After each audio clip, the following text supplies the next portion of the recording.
Retomando então o nosso estudo da Revista Espírita, nós estamos no mês de agosto de 1859. Pneumatografia ou escrita direta é o nosso tema de hoje. Fazendo uma recapitulação do que nós vimos no Mobiliário de Além-Túmulo, nós lembramos que Kardec então trouxe para nós dois casos, que foram relatados por uma senhora de um homem que foi observado no quarto de um garoto numa mansão onde ele era hóspede, e esse senhor então fumava um cachimbo, então ele foi observado soltando ali baforadas no quarto. E depois essa mesma senhora, estando doente na sua convalescência, observou durante a noite a presença de um homem que era um conhecido dela, encarnado nesse caso, e ele trazia então aquela pequena caixinha de rapé. E aí depois no dia seguinte ele apareceu trazendo o mesmo objeto. Esses dois casos chamou a atenção de Kardec para o estudo da produção desses objetos, da produção desses elementos, e então conversando com São Luís, nós vimos aqui quase 30 perguntas, eu acho, confirmando aqui, 26 perguntas dirigidas a São Luís sobre a produção desses objetos, começando a entender exatamente quais são as ações, os limites dos espíritos para a materialização e a criação também no mundo espiritual.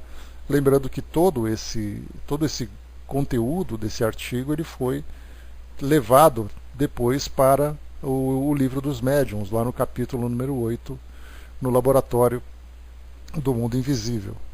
E no final aqui então da conversa com São Luís, Kardec trouxe esse pequeno texto para finalizar, para concluir então tudo aquilo que foi passado. Ele diz assim: a teoria acima pode ser resumida desta maneira: o espírito atua sobre a matéria, da matéria cósmica universal tira os elementos necessários para formar, a seu bel prazer, objetos que tenham a aparência dos diversos corpos existentes na Terra.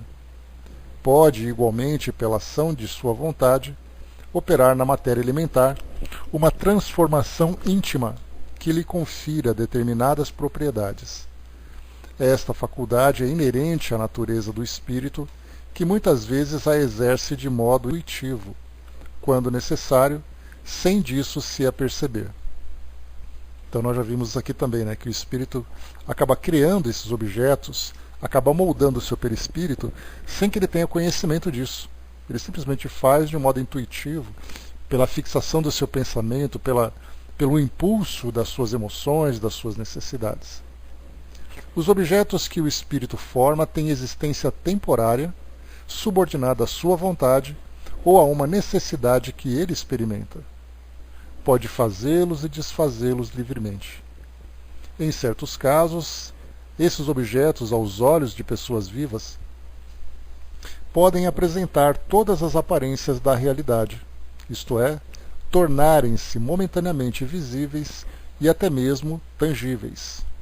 Há formação, porém não criação, considerando que do nada o espírito nada pode tirar. Uma observação de rodapé, aqui na segunda parte do capítulo 8, lá do livro dos médiuns. Aqui é o importante a gente lembrar, a gente vai chegar na pneumatografia, que é uma consequência, porque nós lembramos que criações permanentes também são possíveis. O próprio Kardec conversando com São Luís, deixa eu pegar aqui só a questão exata, colocando para nós, deixa eu ver se eu acho aqui. Eu não vi aqui agora qual é a pergunta, acabei não me antecipando, mas ele fala sobre a temporalidade dessas criações. Porém, esse é o detalhe que é bastante importante a gente considerar nos nossos estudos, é que tudo aquilo que Kardec pergunta, tudo aquilo que Kardec trouxe para nós como tema de estudos naquele roteiro que ele elaborou, era tudo baseado naquilo que ele percebeu durante ali as suas investigações, as suas pesquisas. Isso significa que, se nós pegarmos os livros atuais, por exemplo, e vermos ali nosso lar, que é uma colônia, criada de modo permanente. Kardec não chegou a ter contato com esse tipo de fenômeno, né, tipo de criação no mundo espiritual. Ele falava apenas dos objetos que são temporários, visando que os espíritos acabam evoluindo, acabam se transformando e esses objetos vão sendo deixados de lado. Mas no caso dessas instituições no plano espiritual, elas são permanentes. Então, por isso nós vimos aqui que na pergunta que ele fez, ou nessa conclusão a que ele chegou, ele fala que ela pode ser uma criação temporária, só pegando aqui o texto de novo. Ele coloca assim: os objetos que o espírito forma têm existência temporária, subordinada à sua vontade ou a uma necessidade que ele experimenta. Só que essa temporária, ela tem ali um valor muito relativo, porque pode ser temporária de milênios, como pode ser temporária de alguns minutos.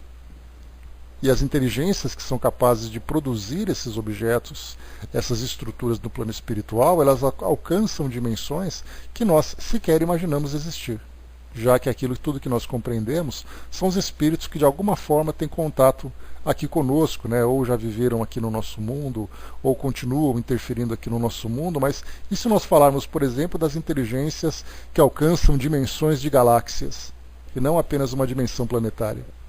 Até onde eles podem ir? O que eles podem criar? O que eles já criaram, o que já está criado por eles? Isso nós não compreendemos ainda. Então a nossa visão, ela alcança uma distância bastante limitada. Mas nós temos que entender que essa limitação é nossa, não das criações.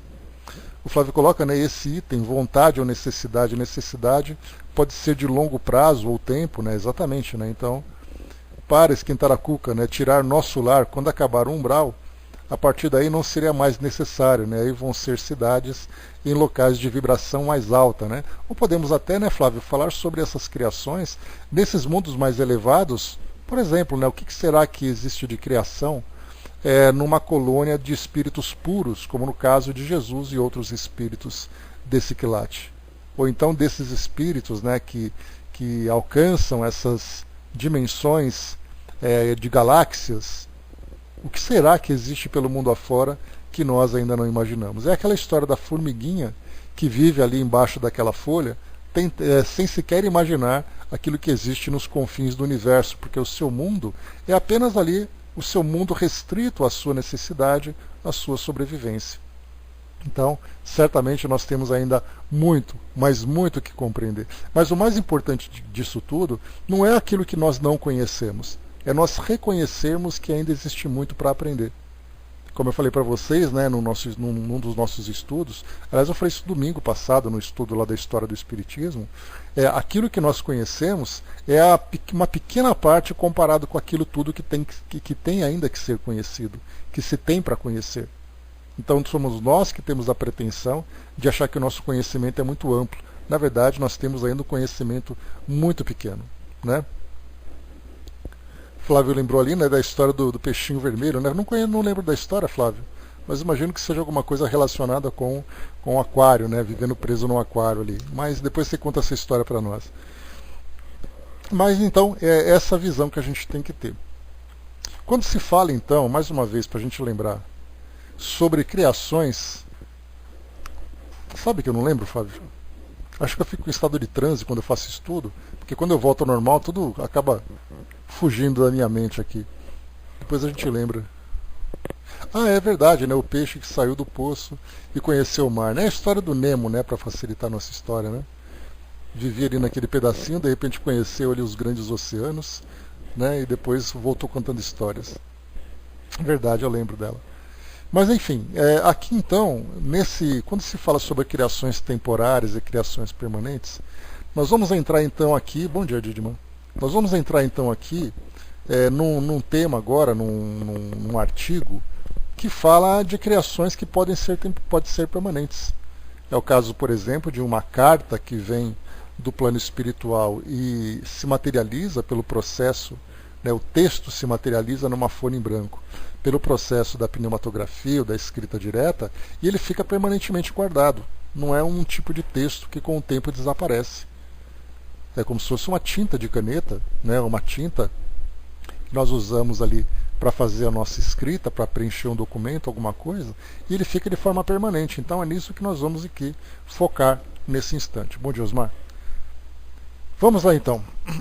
A pneumatografia é a escrita produzida diretamente pelo espírito, sem intermediário algum, ou seja, não nós temos ali um médium que produz a escrita no estado de transe. É simplesmente um texto que aparece, que se materializa. Difere da psicografia, por ser esta a transmissão do pensamento do espírito mediante a escrita feita com a mão do médium. Demos essas duas palavras no vocabulário espírita, posto no início de nossa instrução prática, com a indicação de sua diferença etimológica. Psicografia, do grego psique, borboleta, alma. Grafos, eu escrevo. Pneumatografia, de pneuma, ar, sopro, vento, espírito. Aqui só para a gente lembrar, ele diz assim, demos essas duas palavras no vocabulário espírita, posto no início de nossa instrução prática. Se vocês se lembram, o Instrução Prática, deixa eu pegar aqui o nome correto desse livro, que ele é um nome grande, e eu tenho aqui um problema de amnésia, que eu não consigo lembrar do nome completo desse livro. Toda vez que eu preciso lembrar dele, desaparece da minha mente aqui. Mas ele é um livro, deixa eu pegar aqui na pasta dos livros de Kardec, está aqui. O livro é Instrução Prática sobre as Manifestações Espíritas. Ele é um livro, nós já chegamos a estudar sobre ele. Ele é um livro que foi publicado por Kardec em 1858, portanto, um ano após a publicação do Livro dos Espíritos, e ele explica no livro que devido à demanda, devido à grande curiosidade que despertou nos leitores do Livro dos Médiuns para tentar reproduzir o fenômeno de psicografia, ele então teve, por necessidade, lançar um manual rápido, prático, para que as pessoas entendessem exatamente, pelo menos, o que é o fenômeno mediúnico, entender ali alguns critérios de segurança, fazer uma diferenciação entre um fenômeno, por exemplo, de efeito físico para um efeito intelectual, Então ele lançou esse livro. E depois, essa Instrução Prática das Manifestações Espíritas, Instrução Prática sobre as Manifestações Espíritas. Ele foi, então, ali o embrião que depois, se desenvolvendo, se transformou no Livro dos Médiuns em 1861. Então, Kardec viu essa urgência para lançar, tanto que é um livro muito pequeno, é um livreto praticamente, E quando nós estudamos o Livro dos Médiuns aqui na nossa sala, nós estudamos antes dele ou Instruções Práticas, para a gente entender o que Kardec apresentou de um modo emergencial e o que ele trouxe depois de um modo mais elaborado. Tanto que depois o Livro dos Médiuns, ele era inicialmente o Manual dos Evocadores. Depois ele mudou esse nome, porque a palavra evocação tinha ali uma conotação religiosa muito forte e bastante depreciativa. Aí ele trouxe então o Livro dos Médiuns. Então, nessas Instruções Práticas que ele comenta conosco, e foi assim um movimento muito grande, Flávio? As pessoas queriam muito começar a psicografar, começar a conversar com o mundo espiritual, e aí Kardec, então, vendo a quantidade de perguntas que eram feitas, perguntas básicas sobre o fenômeno mediúnico, sobre a prática mediúnica, então ele lançou esse livro, E aí, então, logo no começo, ele traz para nós um vocabulário espírita, onde ele trouxe ali várias expressões, vários termos que nós utilizamos aqui, que são neologismos, palavras novas que foram criadas para designar aquilo que o Espiritismo começava então a apresentar de conteúdo. Então ele explicou o que é a psicografia, que significa a alma, a escrita da alma, e a pneumatografia significa então a escrita do espírito, ou seja, é a escrita que ela não é escrita manualmente, mas ela é produzida pelos espíritos. No médium escrevente, a mão é um instrumento, mas a sua alma, ou espírito encarnado, é o intermediário, o agente ou o intérprete do espírito estranho que se comunica. Na pneumatografia, é o próprio espírito estranho que escreve diretamente, sem intermediário. Bom dia, André. O fenômeno da escrita direta é inegavelmente um dos mais extraordinários do espiritismo. Por anormal que pareça à primeira vista, é hoje um fato verificado e incontestável. Se dele ainda não falamos, é que esperávamos poder dar-lhe a explicação e já ter procedido às observações necessárias a fim de tratar a questão com conhecimento de causa. Kardec sempre muito prudente, né, nas suas pesquisas, na divulgação das informações. A teoria sempre é necessária para nos inteirarmos da possibilidade dos fenômenos espíritas em geral, talvez ainda se faça mais necessária nesse caso, que sem contestação é um dos mais estranhos que se possam apresentar, deixando, porém, de parecer sobrenatural desde que se lhe compreenda o princípio. Da primeira vez que esse fenômeno se produziu, a dúvida foi o sentimento dominante que deixou. Logo, acudiu aos que o presenciaram a ideia de um embuste. Ou seja, né, que era um truque ali, que era um ilusionismo, que fizeram, aliás, né, a grande maioria dos fenômenos mediúnicos, vistos assim à primeira vez, né, numa análise superficial, era tido como um truque. Aliás, até hoje é assim, né?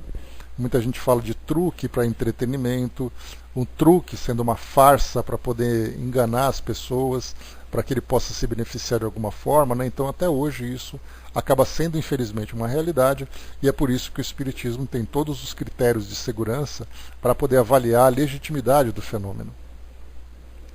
Toda gente, com efeito, conhece a ação das tintas chamadas simpáticas, cujos traços, a princípio completamente invisíveis, aparecem ao cabo de algum tempo. Ou seja, né, esse material de truques e mágicas, né, podia, pois, dar-se que tivessem, por esse meio, abusado da credulidade dos assistentes, e longe nos achamos de afirmar que nunca o tenham feito. Estamos até convencidos de que algumas pessoas, não com propósito mercenário, mas unicamente por amor próprio, e para fazer acreditar em suas faculdades, hão empregado subterfúgios. Na terceira das cartas escritas por Montaigne, Jean-Jacques Rousseau refere o seguinte fato.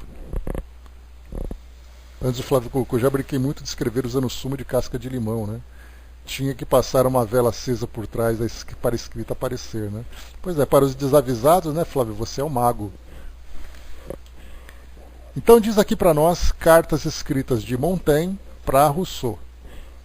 Olha só que interessante. Em 1743 vi em Veneza uma nova espécie de sortilégio, mais estranho que os de Preneste, né? Quem o quisesse consultar estava numa câmara, ali permanecendo sozinho caso o desejasse. De um livro de folhas brancas tirava uma de sua escolha. Depois, segurando essa folha, pedia mentalmente que não em voz alta, aquilo que desejava saber.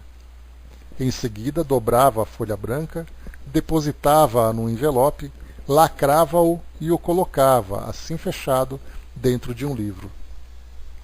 Finalmente, sem perder o livro de vista, depois de haver recitado algumas fórmulas muito extravagantes, verificava se o selo não tinha sido violado. Abria o envelope, retirava o papel e encontrava escrita a resposta. O mágico que fazia essas sortes era o primeiro secretário da Embaixada da França e se chamava Jean-Jacques Rousseau.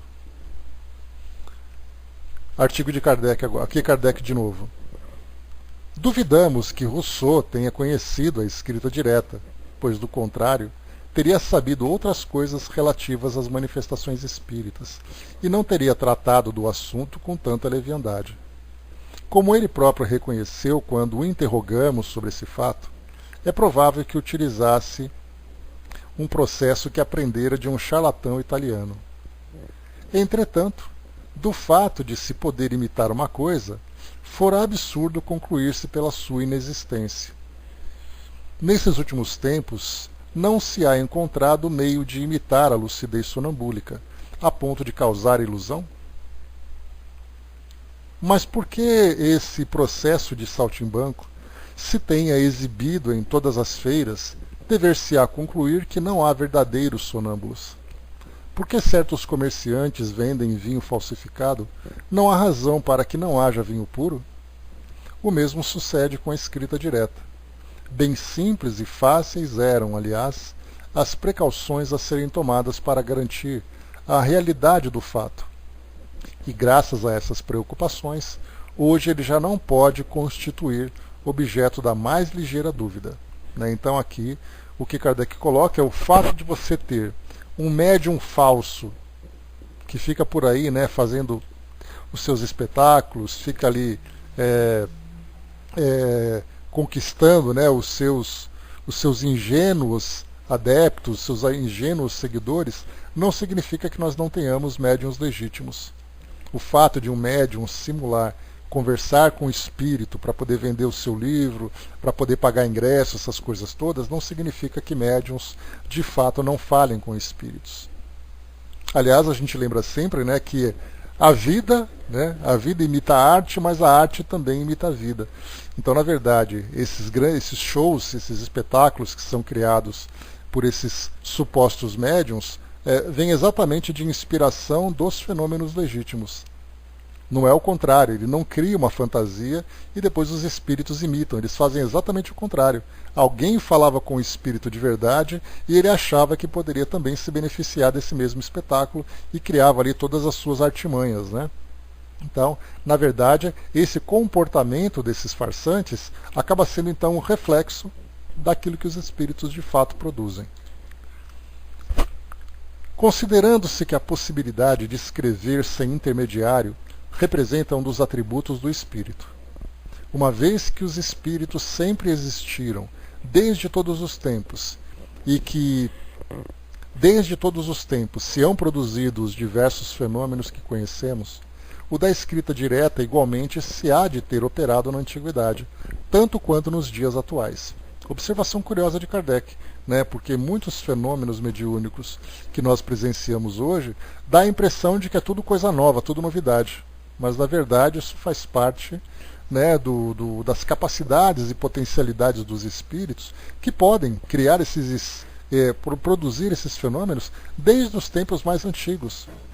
A incorporação, por exemplo, não é uma coisa nova.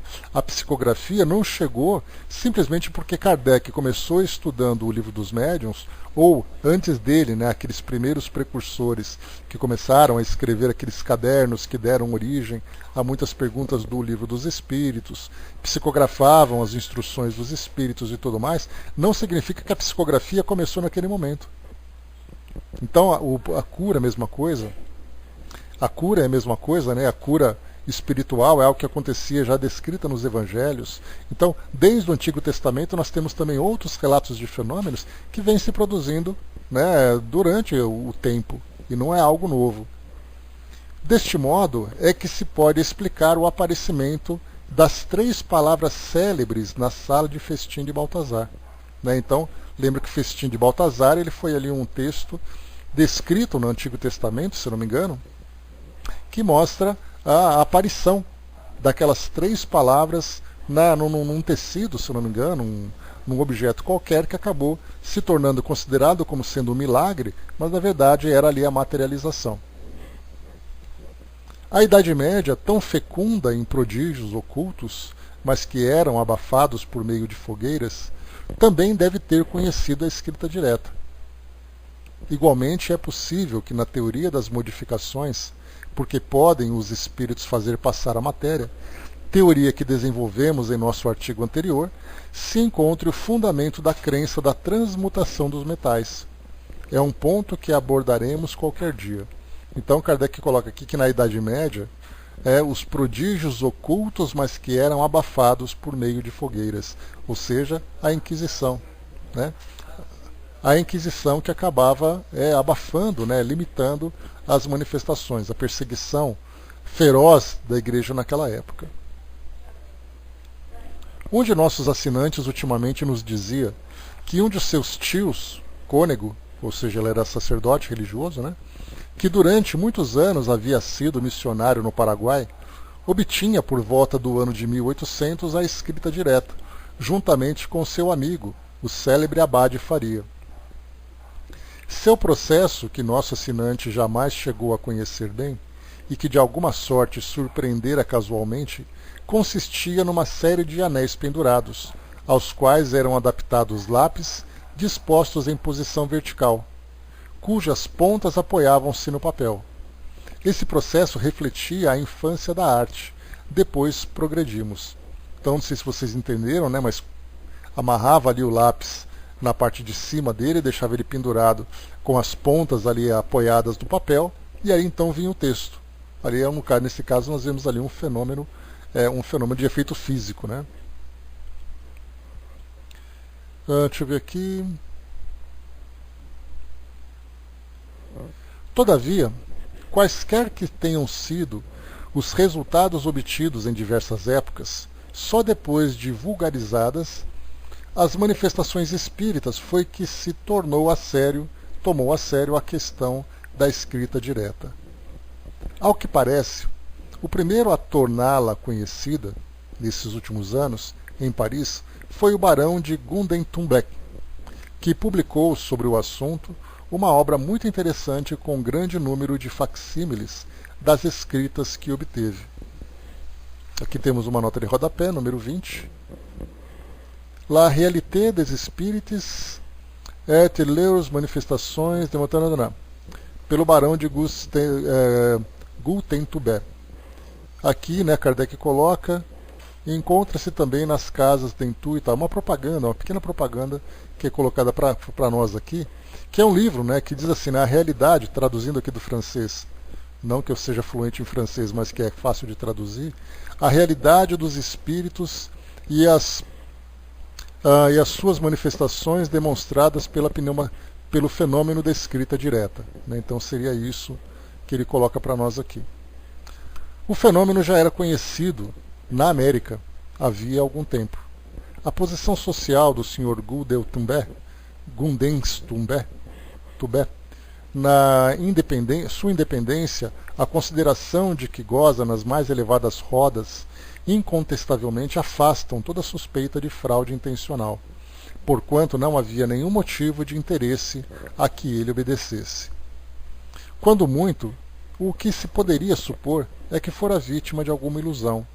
A isto, porém, um fato responde peremptoriamente, o de haverem outras pessoas obtido o mesmo fenômeno, cercadas de todas as precauções necessárias para evitar qualquer embuste e qualquer causa de erro. Bom dia, Cláudia. Bom dia, Mia. A escrita direta é obtida, como em geral a maior parte das manifestações espíritas não espontâneas, por meio da concentração, da prece e da evocação.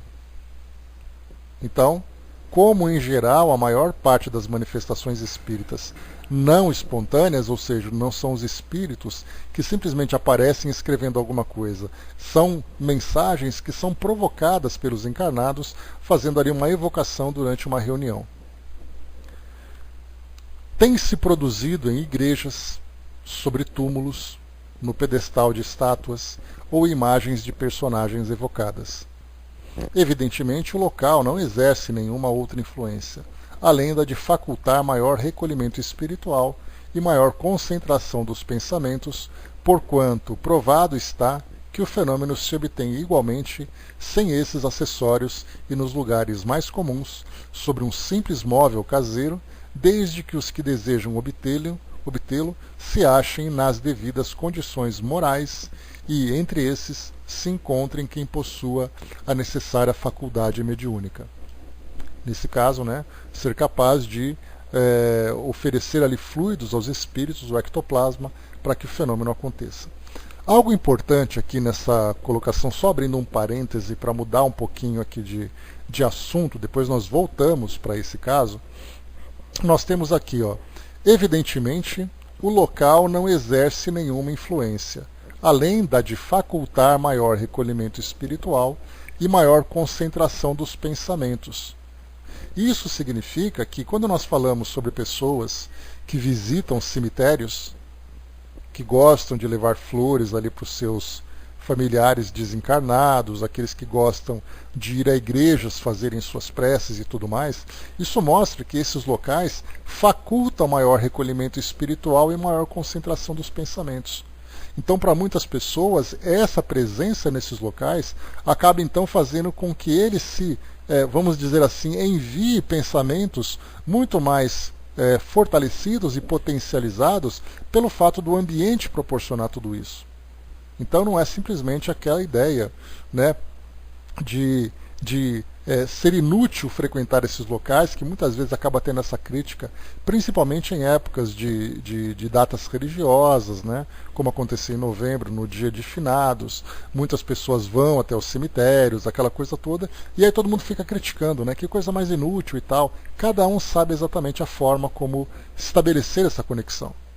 Para outros, tem que estar ali com um objeto sagrado na mão, um objeto religioso, sacro na mão. Para outro, tem que estar num local específico. Para outros, simplesmente ali o pensamento já é o suficiente para que ele possa alcançar esses espíritos nessa comunicação à distância, onde quer que ele esteja.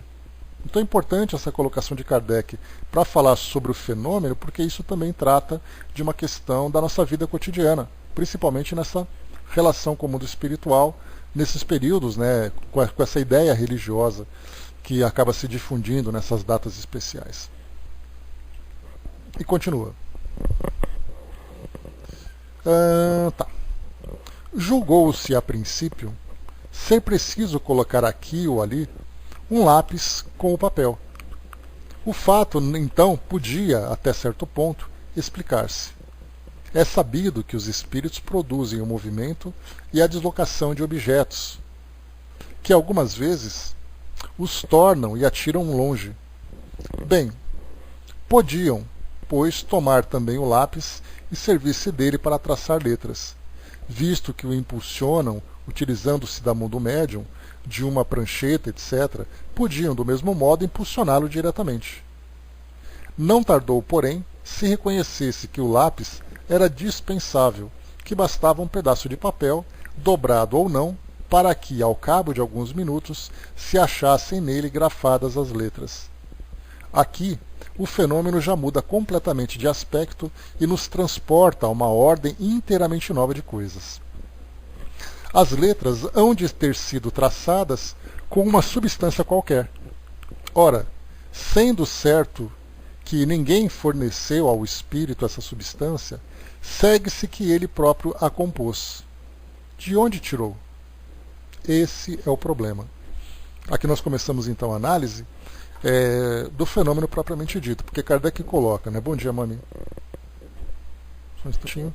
Porque Kardec coloca, né, que basta que você colocasse então um lápis próximo para que houvesse o fenômeno, porque é assim que entendiam, né? Porque vai que o espírito usa de alguma forma aquele lápis. Pode ser que ele escreva diretamente, pode ser que ele tire ali a substância do lápis e faça a transformação do grafite, por exemplo, ou da tinta de caneta para o papel, alguma coisa parecida, mas foi percebido que isso não era necessário. Daí então a escrita apareceu, independente, né, do objeto de escrita. E a pergunta fica exatamente, né, como ele fez isso? De onde ele tirou essa substância? Lá em cima, o Dudu colocou, né, a pneumatografia vista no caso de Moisés sobre os mandamentos enviados. É um mito ou um fato? Né? Há algum texto que descreva isso melhor para nós? Não, Dudu, qualquer coisa que traga para nós é especulação. A própria existência dessa passagem acaba sendo especulativa porque isso é um texto bíblico e, como todo texto bíblico, ele acaba sendo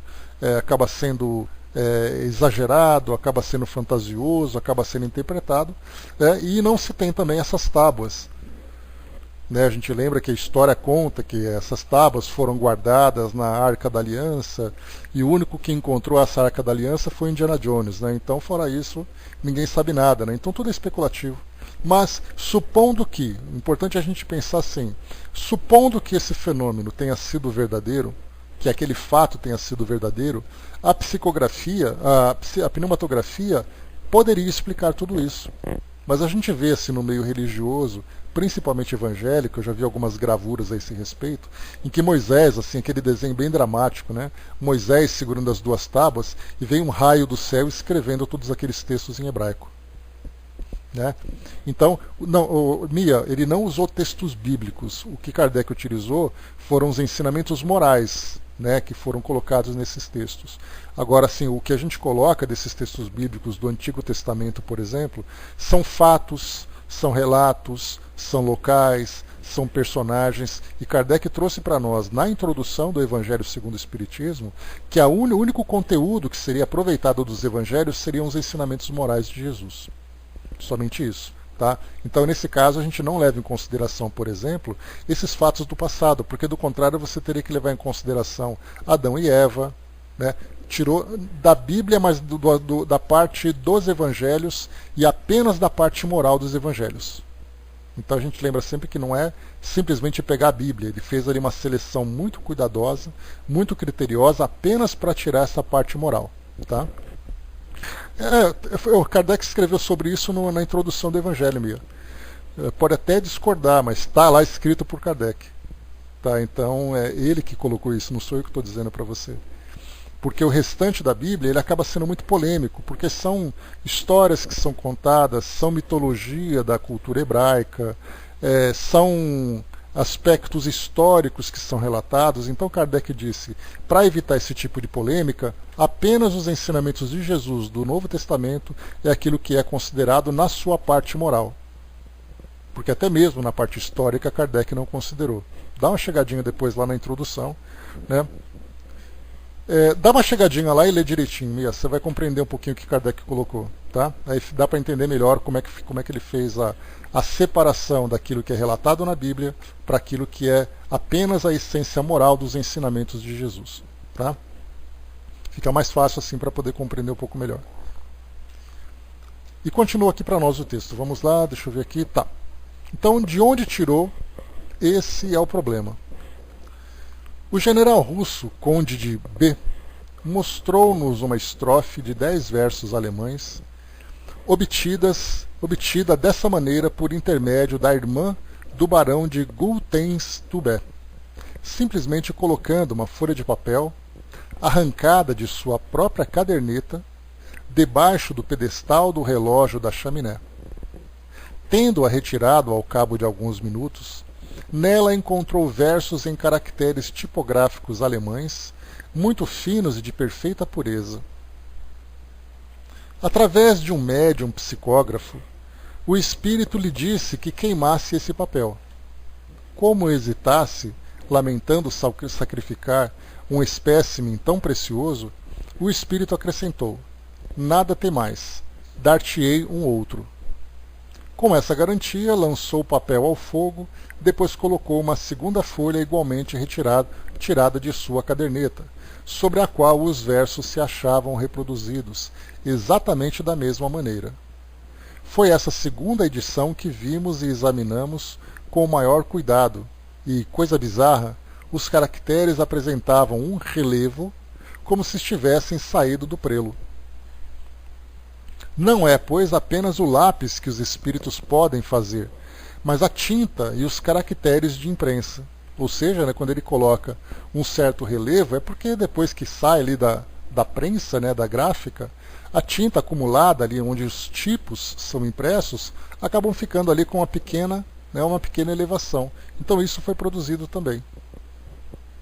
Um dos nossos honrados colegas da sociedade, o Sr. Didier, obteve há alguns dias os resultados seguintes, que tivemos oportunidade de constatar e cuja perfeita identidade podemos garantir.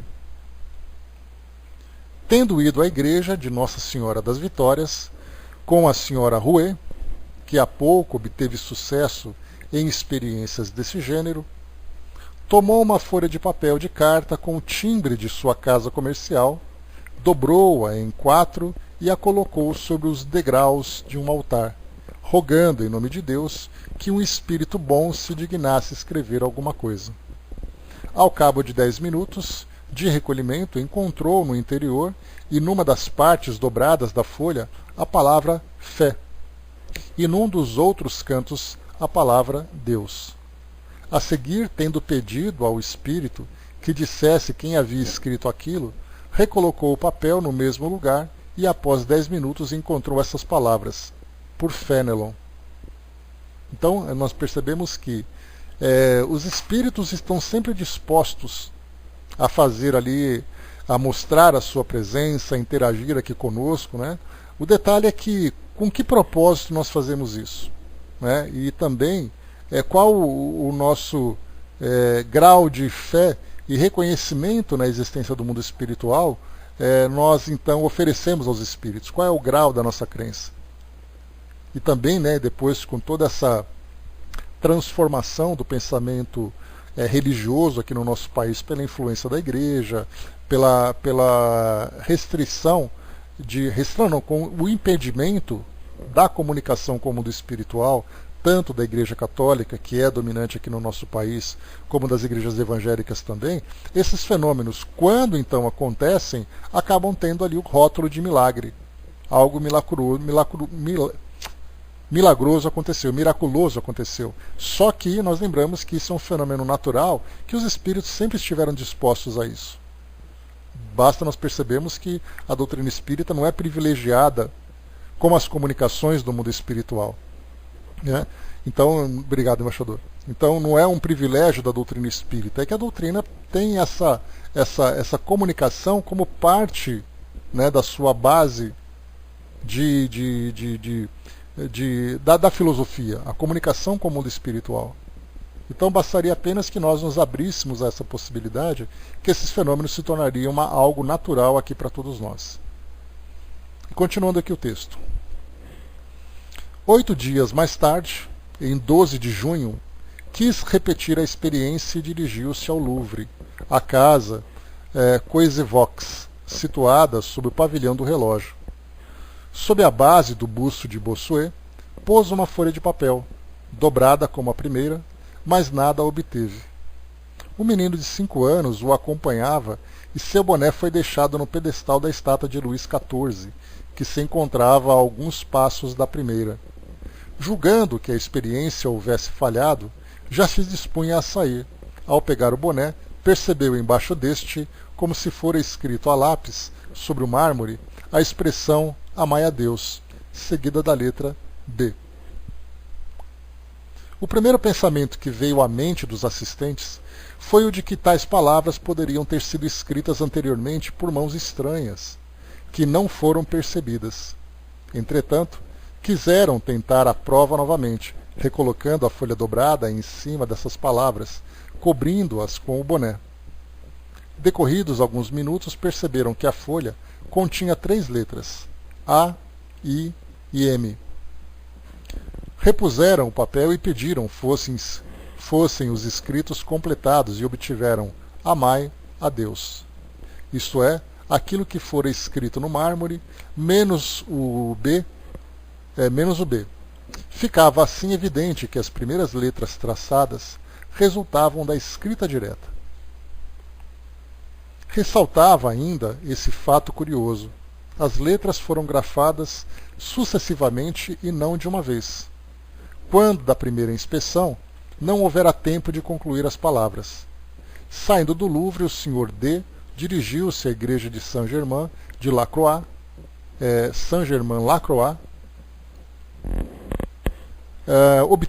onde obteve, pelo mesmo processo, as palavras "Sede humildes, Fenelon", escrita de maneira muito clara e muito legível.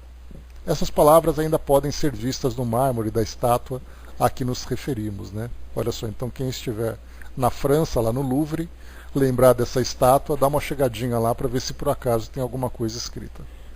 Não, nesse caso aqui não é no Louvre, né? Na igreja de Saint-Germain, lá, eu não sei exatamente como é que se pronuncia isso, Lacroix, uma coisa assim. Continuando. A substância de que são feitos esses caracteres tem toda a aparência da grafita do lápis e é facilmente apagada com a borracha. Examinamo-la ao microscópio e constatamos que não é incorporada ao papel, mas simplesmente depositada na superfície, de maneira irregular, sobre as suas asperezas, formando arborescências muito semelhantes às de certas cristalizações.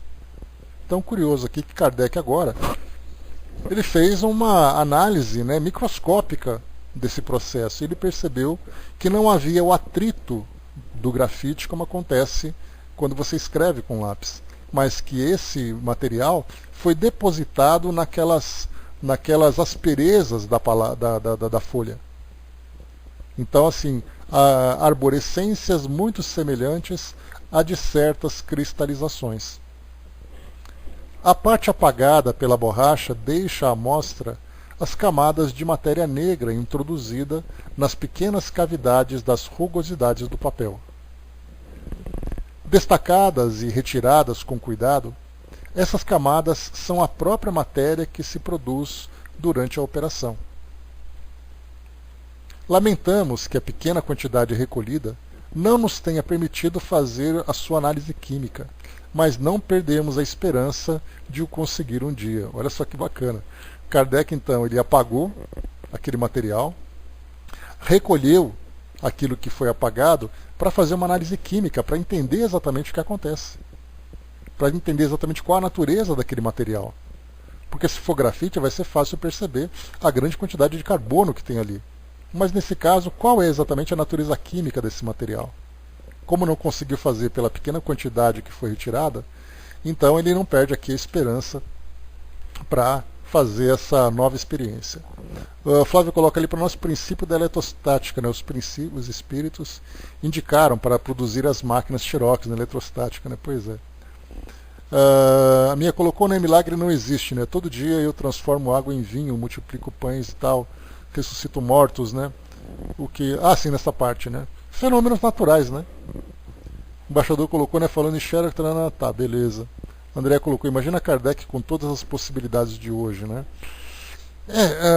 Aquilo que a gente sempre lembra, né, André? As coisas acontecem naquele tempo certo, né? Que se fosse no tempo de hoje, como eu comentei com vocês, né? O Livro dos Espíritos não teria aquelas 512 perguntas, se não me engano, ali da primeira edição, tampouco as 1019, mas ele teria um Livro dos Espíritos com 20 mil perguntas e com todos os recursos da tecnologia para fazer as suas experiências, né?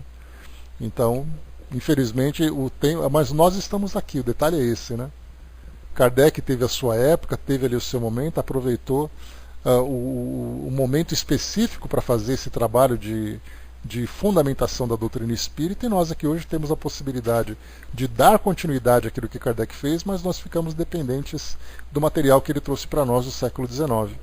Então nós acabamos ali ficando com aquele receio de evoluir a doutrina, né? E mesmo quando ela evolui através, por exemplo, das novas psicografias que vieram no século XX, né, com o Chico e outros escritores, ainda assim, né, nós ficamos ainda com aquele receio de misturar uma coisa com a outra. Então poderíamos ter evoluído muito mais esse conteúdo doutrinário a partir, né, e como eu sempre falo para vocês, que o grande legado que Kardec deixou para nós não foi o conteúdo, porque o conteúdo qualquer bom pesquisador poderia também obter. O grande legado que ele deixou foi o método que ele aplicou, de fazer as investigações, de consultar os espíritos, de comparar respostas, de fazer aquele trabalho como codificador que ele foi, de organizar todo esse material, de desenvolvê-lo e tudo mais, né? Esse foi o grande legado que ele deixou. Mas nós não estamos utilizando. E quando se é utilizado, acaba sendo utilizado de uma forma bastante tímida, bastante acanhada, né? Mas poderíamos ter ido muito mais longe, né? Deixa eu ver aqui. Pois é, embaixador, seria muito bom, né? Mas vamos lá. E grande educador também.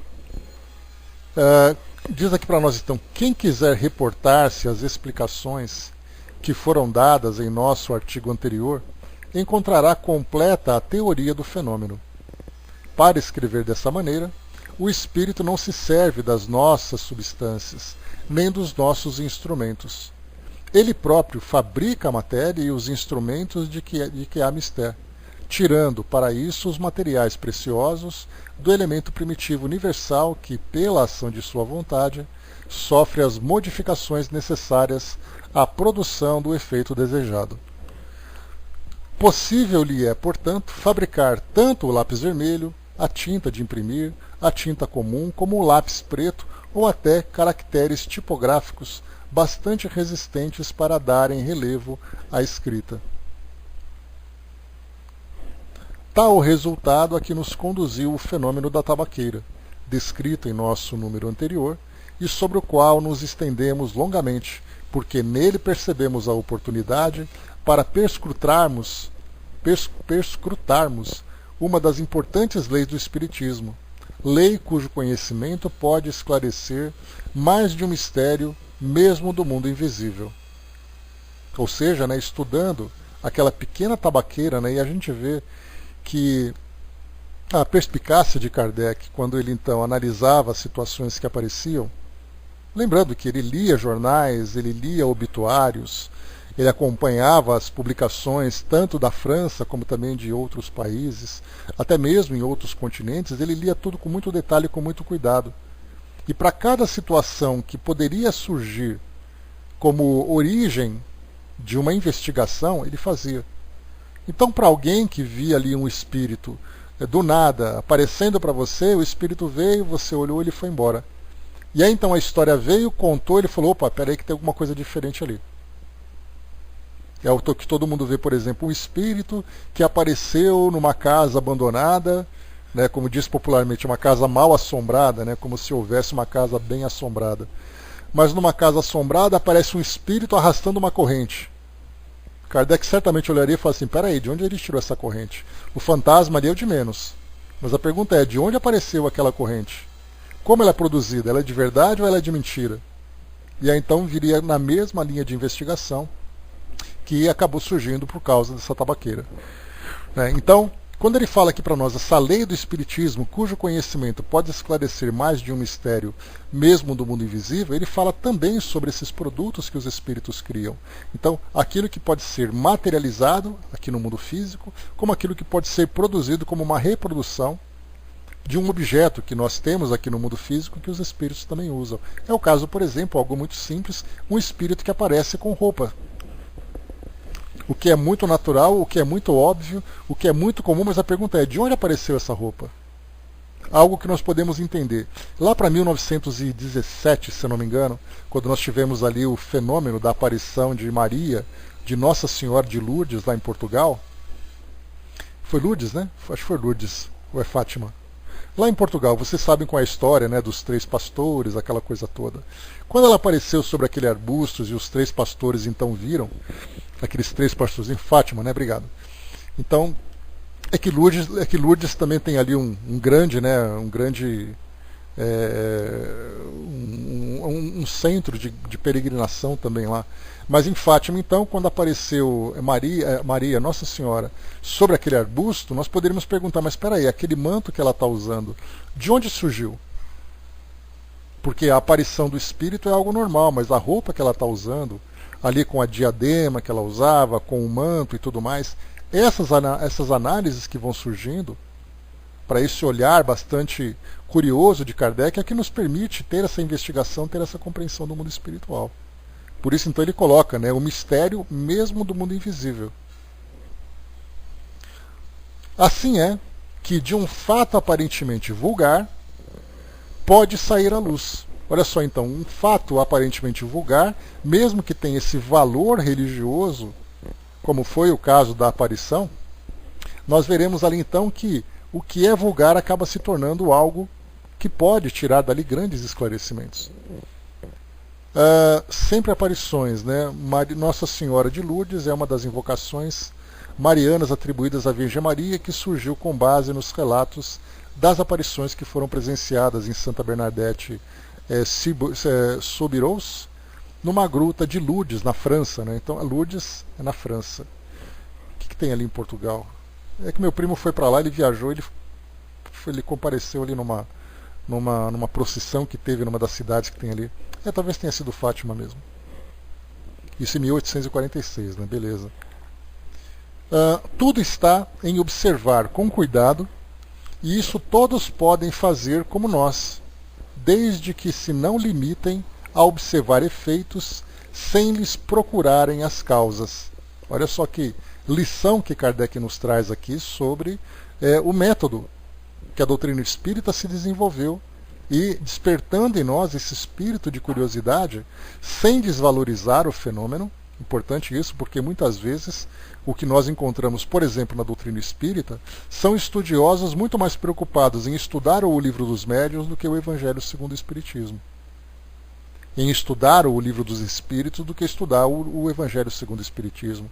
Então ele fica preso ao fenômeno, fica preso às causas do fenômeno, mas ele não entende o motivo do fenômeno acontecer. Que é o caso, por exemplo, exatamente nesse ponto da aparição de Nossa Senhora em Fátima. Todo mundo vai dizer, né? Como é que ela fez para aparecer, que roupa que ela está usando, mas a importância da aparição dela para a transformação e para o fortalecimento da fé das pessoas que professam a fé católica. Então esse é o detalhe, você tem que olhar com aquele espírito investigativo para buscar o conhecimento, mas sem ler nas entrelinhas, na parte mais importante, o motivo daquele fenômeno. Como é o caso, por exemplo, do Chico psicografar. Não porque o Chico psicografou, porque ele fica com o olho aberto, com o olho fechado, porque a letra dele sai desse jeito, ou do outro jeito e tudo mais, mas e o conteúdo da mensagem? Aquele espírito que deseja se comunicar com o seu ente querido, ou então aquele espírito instrutor que traz para nós uma mensagem de orientação, de esclarecimento. Então nós temos que ter muito cuidado para manter com equilíbrio todos esses aspectos de um bom estudante.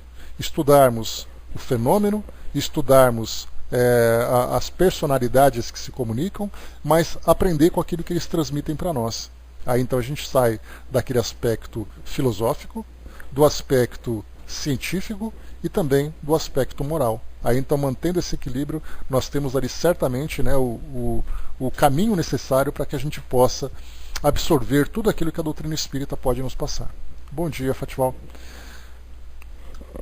Flávio complementou, Nossa Senhora de Fátima, ou formalmente Nossa Senhora do Rosário de Fátima, é uma das invocações marianas atribuídas à Virgem Maria, e que surgiu com base nos relatos das aparições reportadas por 3 pastores no lugar da Cova da Íria, na freguesia de Fátima, em Portugal, em 1917. Né? Isso aconteceu na época da Primeira Guerra Mundial. Enquanto a Europa se encontrava ali fervilhando com tantas e tantas destruições, aliás, para quem quiser, lembrando que nós temos o filme 1917, que está no cinema e daqui a pouco chega na televisão, que mostra, né, o que acontecia naquela época na França, com a invasão da Alemanha, aquela bagunça toda, e de repente, no meio desse caos todo, aparece um espírito, né, do quilate, do porte de Nossa Senhora, para trazer essa mensagem de paz para a humanidade. É isso que é bastante interessante da gente analisar. Então, contextualizar o fenômeno, entender o motivo dele, coisa e tal, muita coisa bacana para a gente poder observar quando a gente tem esse olhar cuidadoso, esse olhar mais atento, né, que seria mais ou menos igual colecionar no selo. Você pega aquela lupa e começa a ler ali as filigranas, começa a olhar ali os pequenos detalhes do selo, entender o motivo da sua publicação, né? Então, enfim. E continua, vamos lá.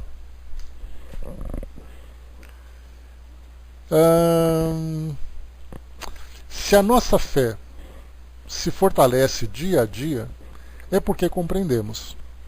Tratai, pois, de compreender, se quiserdes fazer prosélitos sérios. Ainda outro resultado decorre da compreensão das causas, o de deixar riscada uma linha divisória entre a verdade e a superstição.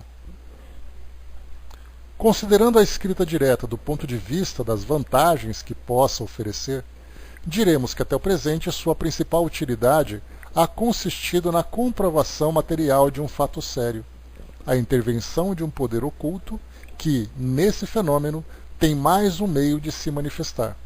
Aqui então Kardec comenta sobre a, deixa eu ver aqui, utilidade, ele comenta sobre o fenômeno como modo de chamar a atenção. Nós lembramos que as mesas girantes ou mesas dançantes, né, que o fenômeno, né, que acabou se difundindo na Europa, também aqui nas Américas, no Brasil inclusive, das mesas girantes, acabou sendo ali a forma de chamar a atenção das pessoas. Mas inicialmente tudo era observado a partir do fenômeno, mas sem prestar atenção na causa ou na essência da mensagem que é transmitida. Então aqui certamente fortalece as convicções, porque os fenômenos de efeitos físicos têm exatamente esse propósito, fazer com que as pessoas despertem, que as pessoas tenham uma visão mais objetiva, né, saindo daquele ceticismo, que é uma forma bastante clara e ostensiva de convencer as pessoas, mas a gente lembra que passando essa fase dos fenômenos, é importante a gente começar a olhar para a causa, o motivo daquela comunicação com essa sensibilidade, para que ela não adormeça. Muita razão sem sensibilidade, né, a Mi colocou agora, né? Tudo que é demais atrapalha, até prudência. Então esse ceticismo, esse aspecto investigativo acaba tirando aquilo que a nossa fé, que é um sentimento bastante sensível, que é um sentimento que é o que realmente nos eleva. A gente lembra que nós nos elevamos espiritualmente não pelo intelecto desenvolvido, mas pelos valores e pela fé, que acaba se fortalecendo. É assim que nós nos aproximamos também. Então esse fenômeno tem esses vários motivos. Mas o interessante quando a gente estuda sobre a história do Espiritismo, que é algo que nós estamos estudando aos domingos, lá na sala Espiritismo Net Brasil, eu e o Flávio ali estamos conduzindo ali a locomotiva para esse estudo, é importante a gente lembrar que os fenômenos vão acontecendo no seu tempo. Tanto é assim que aqui no Brasil nós tivemos assim etapas bastante curiosas, né? Então tivemos, por exemplo, a chegada do Espiritismo, a formação das primeiras instituições e de repente o fenômeno Chico Xavier. Psicografia para todo lado, livro que não acabava mais, outros médiums foram surgindo, décadas de 70, décadas de 80, chegamos ali, né, décadas de 70 e 80, chegamos ali então cirurgias espirituais. Dr. Fritz, José Arigó e outros médiuns que também faziam cirurgias espirituais, daquelas bem impactantes, daquelas bem sanguinolentas, né, que inclusive na televisão eram mostradas ao vivo. Nesses programas de auditório era uma coisa assim bizarra que acontecia naquela década de 1980, que você tinha um programa de televisão, o apresentador chamava agora o médium tal, de repente começava a cortar ali o braço, tirava um cisto, tudo ao vivo como se fosse uma coisa mais natural do mundo. E aí depois nós começamos a entrar, a partir da década de 1990, mas também década de 80 começou a surgir alguma coisa, né, com Gasparetto, o trabalho de pintura mediúnica. Pintura mediúnica e música mediúnica. Aí as coisas começaram a modificar, então nós saímos naquela fase racional, impactante, e começamos a chegar na fase mais sensível, em que a sensibilidade começou então a nos convencer. Então cada momento existe ali, né, cada momento da nossa sociedade, da humanidade, nós encontramos uma forma dos espíritos se aproximarem de nós. Flávio dando a dica ali, né, o filme do Arigó está chegando por aí, né, deve ser bem interessante, vamos aguardar. Então aqui, a intervenção de um poder oculto que nesse fenômeno tem mais um meio de se manifestar. Todavia, raramente são extensas as comunicações que por essa forma se obtêm. Olha que interessante, né? Raramente são extensas as comunicações que por essa forma se obtêm. Então não são textos muito longos, são apenas pequenas gravuras. São pequenas informações para poder mostrar a possibilidade do fenômeno. Em geral, espontâneas, elas se reduzem a algumas palavras ou proposições, e às vezes sinais inteligíveis. Têm sido dadas em todas as línguas, em grego, em latim, em sírio, em caracteres hieroglíficos, etc. Mas ainda se não prestam às dissertações seguidas e rápidas, como permite a psicografia ou a escrita direta, ou a escrita pela mão do médium. Então a gente vê ali que esse tipo de fenômeno, pela sua complexidade, porque a materialização é uma complexidade, que os espíritos têm ali que usar uma técnica especial, nem todo espírito consegue fazer isso e tudo mais, ela tem aquele propósito de convencimento, que é uma forma bonita, porque são muitas vezes ali, como foi colocado acima, letras bonitas, um fenômeno bacana, um fenômeno bonito. Então o propósito dele é exatamente isso, chamar a atenção para o fenômeno. E pelo fenômeno, os espíritos então mostram que existem de fato, que estão vivos. Mas se o objetivo é trazer para nós uma comunicação instrutiva, os espíritos utilizam o recurso mais fácil, o recurso mais prático. Então a gente lembra que até os fenômenos têm ali os seus objetivos, os seus propósitos. Para cada pessoa tem ali uma forma diferente. Por exemplo, para alguém que tem ali um ceticismo muito grande, para ele muitas vezes uma cirurgia espiritual é o suficiente para fazer com que ele se convença. Se é que os espíritos se dão ao trabalho de convencer alguém. Mas pelo menos para se mostrarem. Para outros é um fenômeno físico. Você está andando e de repente um objeto cai da parede. Ou o objeto cai de um local que não poderia cair naturalmente. Ou aparece alguma coisa em cima da mesa, né, Andréia? Então, quer dizer, cada espírito tem ali o seu método, tem o seu objetivo e tem o seu propósito, né? A Mia colocou, né, todos esses foram perseguidos, né, até por espíritas, né, todos nós, todos os médiuns do Dr. Fritz, né? Talvez seja, Mia, é uma especulação que a gente faz, é uma grande resistência que existe para esses espetáculos, pela forma como aconteceu. O próprio Chico também foi muito criticado quando ele foi na televisão, quando ele dava entrevistas, quando ele virou capa de revista, a gente lembra, né? A gente lembra da revista Cruzeiro, lá no começo do século XX, né? Acho que 1920 e pouco, 1930 e pouco, não me recordo. Então, assim, existe aquela resistência pela forma como a doutrina vem, principalmente, aí entra um detalhe importante, quando a gente começa a olhar a forma como Kardec desenvolveu o seu trabalho.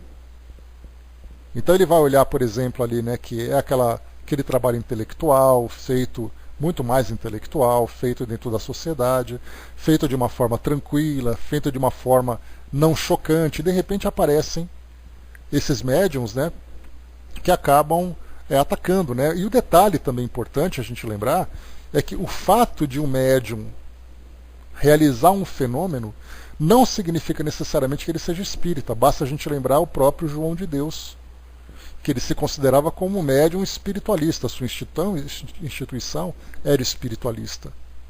Então existe uma diferença entre você se declarar espírita e você seguir os preceitos que a doutrina espírita traz para trazer esses ensinamentos. Por isso, então, isso é muito subjetivo, cada um faz uma interpretação diferente. Então nós temos, por exemplo, né, as federativas, os centros espíritas. Tem centro espírita, por exemplo, que aceita a palestra de determinados palestrantes ou determinados trabalhos de determinados médiums, outros não aceitam. Eu me lembro de um depoimento de um católico, ele era médium e ele alegava receber, isso inclusive vocês podem achar no YouTube, ele alegava receber mensagens de Maria. E ele levava isso para as igrejas, ele também era perseguido pelos padres. Muitos sacerdotes recusavam veementemente esse tipo de manifestação. Então, assim, a gente se apega, né?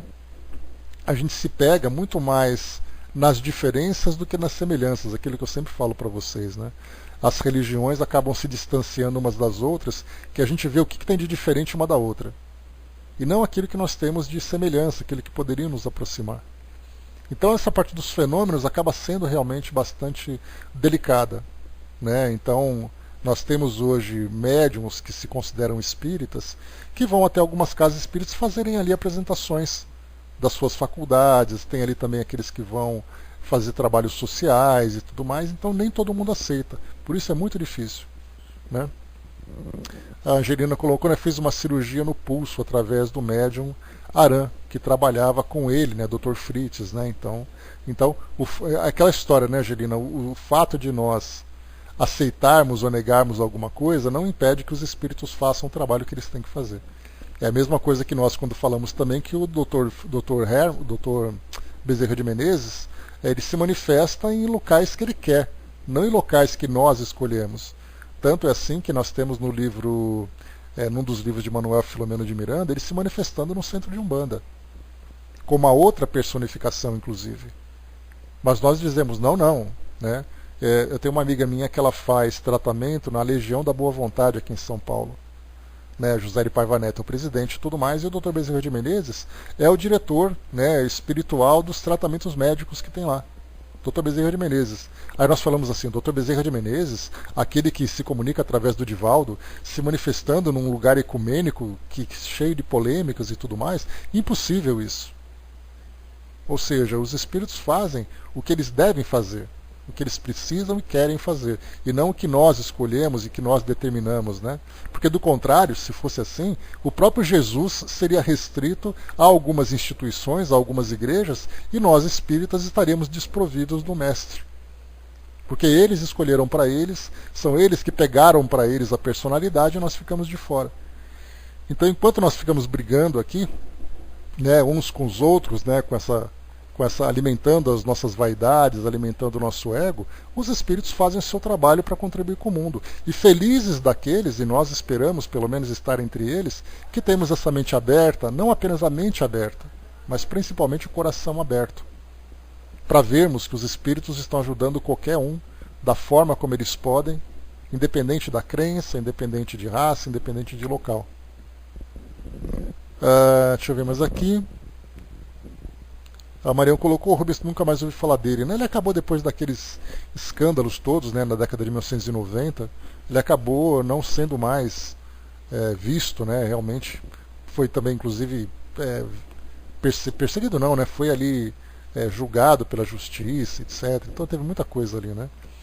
A Mia coloca, né, o ciúme e a inveja são muito fortes em todos, né? Algumas pessoas gostariam de pôr coleiras nos espíritos, não tenho dúvida disso. Né? Então foi o que eu falei para vocês agora, né? Se fosse assim, nós espíritas dizemos, nós somos cristãos. Aí vem alguém de outras igrejas e fala assim, vocês cristãos? Nunca. Jesus não faz isso. Então quem somos nós, né, aqui embaixo, para ficar julgando qual é a coisa que tem que ser feita aqui ou ali, né? Angelina colocou, né, ele veio de Pernambuco, né, num jornalista denunciou o médium ao CREMEP, né, e o CREMEP interviu em suas atividades em Pernambuco, né? Pois é. O Osmar colocou, né, a LBV é uma das instituições que mais respeitam a espiritualidade. Eles fazem um trabalho ecumênico muito grande, né, Osmar? Então, além do trabalho social que é feito, existe um trabalho espiritual muito grande também. Mas, né, como sempre, a gente sempre vai olhar da nossa visão e vai dar aqui a nossa pobre opinião para poder julgar aquilo que os outros fazem, né? Então, tem uma frase, Mia, que eu gosto muito, que André Luiz traz, ele diz assim, as suas opiniões revelam o verdadeiro lugar que você ocupa no mundo. Então, assim, eu coloco isso como frase para colocar na porta da geladeira, no espelho do banheiro, no para-choque do carro, no espelho do carro ali na lateral, porque é exatamente isso, né? Então, são as nossas opiniões que mostram exatamente qual é o conteúdo, qual é a nossa essência. A nossa opinião, a forma como nós nos expressamos, né? A forma como nós lidamos uns com os outros. Então, é isso que define exatamente quem somos. Meus amigos, cravando aqui o nosso horário, concluindo aqui o nosso estudo de hoje, nós vimos então esse artigo sobre a pneumatografia ou escrita direta, e o próximo texto da semana que vem, um espírito serviçal. Esse texto de um espírito serviçal, ele foi comentado por Kardec, foi comentado aqui, deixa eu pegar aqui no nosso texto, só um instantinho. Aqui nas perguntas que ele trazia para São Luís, ele fez um comentário sobre esse artigo. Deixa eu achar aqui, que é importante. Está aqui, ó. Na questão número 13, poderá fazer uma substância salutar e própria para curar uma enfermidade? Se os espíritos poderiam fazer isso manipulando os fluidos, né? E já se terá apresentado algum caso destes? A resposta, já muitas vezes. E aí Kardec traz uma observação. Encontramos um fato semelhante, acompanhado de interessante explicação teórica, no artigo que damos a seguir, sob o título Um Espírito Serviçal. Então veremos, nesse próximo artigo, esse trabalho de cura dos espíritos, né? O que é muito bacana, porque isso faz parte da nossa realidade, né? Por exemplo, quando se faz um evangelho no lar, ou você vai a um centro espírita e pega aquela garrafinha de água para fazer um tratamento espiritual de saúde e tudo mais, ali então nós falamos, né, que essa água tem a medicação dos espíritos. Mas espera aí, como é que os espíritos fazem essa medicação? Então esse artigo ele está muito relacionado com essas atividades que nós fazemos aqui agora, né? Deixa eu ver aqui, a Angelina colocou, né, mas fiquei curada, né, desmaiei quando ele retirou o nódulo, né? Então, na cirurgia que fez, né? Realmente ele tem coisas bem interessantes para a gente estudar. E fechando então, pessoal, um espírito serviçal é o próximo artigo que nós vamos estudar.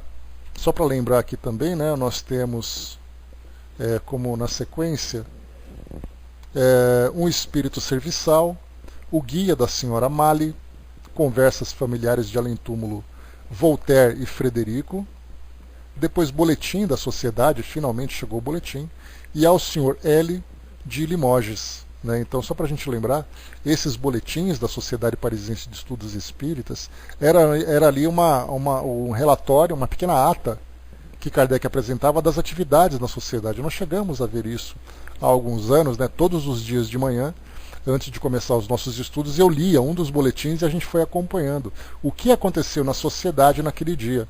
Eram reuniões que aconteciam, se eu não me engano, às quintas-feiras, era uma vez por semana, e era então apresentada, né, quem compareceu, que tipo de trabalho aconteceu, que espírito se manifestou, quais eram ali as ações que foram realizadas administrativamente pela sociedade.